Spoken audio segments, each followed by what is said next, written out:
se 4 textos muito antigos, sabe, escritos em épocas e com estilos que não têm nada a ver um com o outro, estivessem no fundo contando a mesma história. Hoje a gente vai mergulhar em como a lei, a graça, o sofrimento e a sabedoria se conectam de uma forma que, olha, talvez nunca tenha sido imaginada. A grande questão é exatamente essa. Será que é possível que um código de leis, uma narrativa sobre perdão, um poema de puro lamento e um livro de provérbios práticos estejam todos ligados? Parece meio impossível, né? Mas vamos ver como essas peças, na verdade, se encaixam. Então, vamos pensar nesses 4 textos, Deuteronômio, Lucas, Salmos e Provérbios, não como livros separados, mas, sei lá, como peças de um grande mosaico. Cada um tem sua cor, sua textura. Sozinhos, eles já são bem interessantes, mas juntos eles formam uma imagem muito, mas muito mais completa. E aqui estão as nossas 4 peças do quebra-cabeça. Primeiro, a gente tem a lei, com aquela estrutura bem definida de regras e consequências. Depois, vem uma narrativa que, de certa forma, vira essas regras de cabeça para baixo. Aí temos um lamento que expressa a dor de quando as coisas dão errado. E, por fim, a sabedoria que meio que ensina a gente a navegar por tudo isso. Vamos começar pela base de tudo, a lei. A primeira voz que a gente vai ouvir vem direto de Deuteronômio. Ela estabelece a relação com o divino como uma aliança, quase um contrato, sabe? Com regras super claras e resultados bem diretos. É um mundo de causa e efeito. Mas afinal, o que é uma aliança? A definição aqui fala em acordo formal. Mas para a gente entender hoje, é quase como aqueles termos e condições que a gente aceita sem ler. Só que nesse caso, os termos eram claríssimos. Existiam obrigações e promessas que dependiam diretamente do cumprimento daquelas regras. E quais eram as condições para o povo? Bem, lealdade total, obediência a um conjunto bem específico de mandamentos e uma rejeição total a outras crenças ou influências. A estrutura é muito direta, sem espaço para dúvida. As expectativas são cristalinas. E aqui, nossa, as consequências ficam dolorosamente claras. A escolha é binária. De um lado, obedeceu, o resultado é bênção, prosperidade. Do outro, desobedeceu, o resultado é esquecimento, perdição. Não tem área cinzenta, não tem meio termo, é uma lógica bem direta de causa e efeito. Mas a vida real é sempre tão simples assim? Agora, a gente vai mudar completamente de cenário. Vamos sair dessa clareza rígida da lei e entrar numa narrativa lá do livro de Lucas. É aqui que as regras são desafiadas por um encontro totalmente inesperado com a graça. A cena acontece na casa de um fariseu, um cara que era especialista na lei.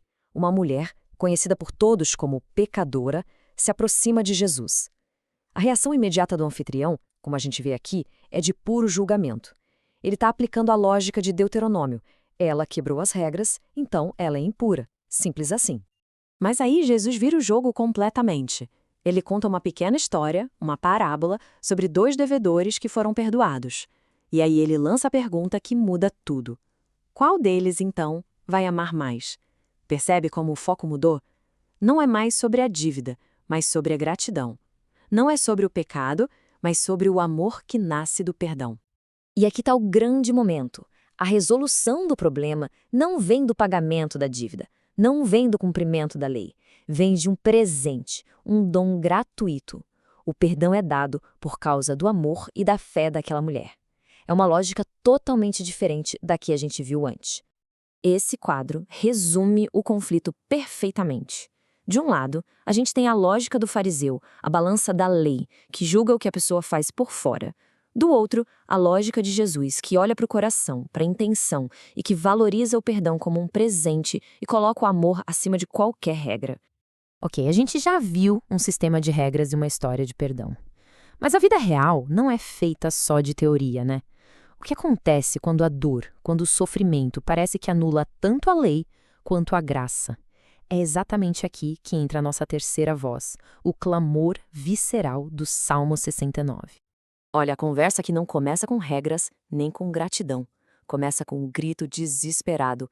Salva-me! Essa não é a voz de um estudioso, é a voz de alguém que está se afogando. É a voz de quem sente que todas as regras e promessas falharam e que a própria relação com o divino está por um fio. A imagem é muito forte. As águas chegaram até o meu pescoço. É aquela sensação de impotência total, de estar sendo engolido pela angústia. Isso não é sobre teologia, é sobre a experiência crua, na pele, do sofrimento.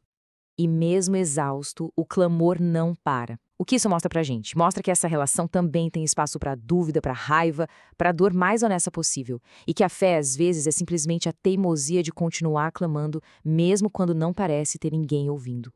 Depois de ir tão alto na teologia e tão fundo na emoção, a nossa última voz nos traz de volta para o chão. O livro de Provérbios oferece uma perspectiva de sabedoria prática que conecta a fé com a vida de todo dia. Esse provérbio é a chave para a gente entender essa quarta voz. A relação com o divino aqui não é um contrato cheio de leis, nem um encontro emocional super dramático. É um processo diário, quase um treinamento. Amar a disciplina significa entender que a fé se constrói nas pequenas escolhas, no aprendizado contínuo, em como a gente se torna uma pessoa melhor. É a sabedoria de como viver bem, aqui e agora. Certo. Nós exploramos 4 vozes bem diferentes: a da lei, a da graça, a do lamento e a da sabedoria. Chegou a hora de juntar todas essas peças e ver finalmente que imagem elas formam. E aqui está o nosso mosaico completo. Esse quadro resume tudo de uma maneira brilhante. Não são 4 mensagens diferentes, mas sim 4 faces da mesma relação. A aliança de Deuteronômio nos dá a estrutura. A graça, que vimos em Lucas, nos dá a liberdade. A emoção dos Salmos nos dá a honestidade. E a disciplina de Provérbios, essa nos dá a prática. Uma coisa não anula a outra. Elas se completam. Então, no final das contas, a mensagem não é uma nota única, simples. É um acorde complexo. Um acorde onde a estrutura da lei, a liberdade da graça, a honestidade da dor e a prática da disciplina se juntam para criar uma harmonia, uma música muito mais rica e, convenhamos, muito mais parecida com a experiência humana real. E tudo isso nos leva a uma última pergunta para refletir. No nosso dia a dia, em qual dessas vozes a gente tende a passar mais tempo? Talvez o verdadeiro desafio não seja escolher uma delas, mas aprender a ouvir e a integrar todas. Ter a disciplina para seguir as regras, a humildade para aceitar a graça, a coragem para expressar nossa dor e a sabedoria para aplicar tudo isso na prática. A resposta, quem sabe, não seja uma única voz, mas a sinfonia completa.